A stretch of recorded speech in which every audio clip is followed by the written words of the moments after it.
Nakadawat og assistance to individuals in crisis situation ang 1,102 ka benepisyaryo gikan sa 18 ka barangay sa Dakbayan, San Carlos sa payout nga gipahigayon sa City Auditorium kagahapon Hunyo 10, 2026 diin ang matag benepisyaryo nakadawat og tag 5,000 pesos nga ayuda gikan sa pondo ni Congressman Jules Ledesma sa unang distrito sa Negros Occidental. Sumala ni Angelina Cabanes, 66 anyos og residente sa Barangay Ermita, Isla sa Sipaway. Dako nga tabang ang maong ayuda sa mga sama niyang nanginahanglan og financial nga suporta. Palit na kong school supply.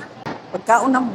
Basta kaya ang uban, ako ra po nang kuanon ba kay para pang pamiliti sa mga bata, eskwela. Pasalamat ra ko sa nagatag sa among ayuda. Wala man ko kabalo nga moabot ni namo karong adlaw, karong bulana kay dugay na bini kaayo nga kuan ni namo sa amo ang barangay. Ang mga benepisyaryo sa maong programa naglangkob sa mga nanginahanglan og burial assistance, hospitalization assistance ug educational assistance din kadaghanan sa mga nakadawat mga estudyante nga nanginahanglan og tabang sa ilang pag-eskwela. Gilauman nga pinaagi sa padayon nga paghatag og mga social assistance program, mas daghan pang mga residente sa unang distrito ang matagaan og suporta ug matabangan sa panahon sa ilang panginahanglan. In the heart of changing lives, kini si Brigada Dixin Binihagan sa 89.3 Brigada News FM San Carlos, the Music News Authority.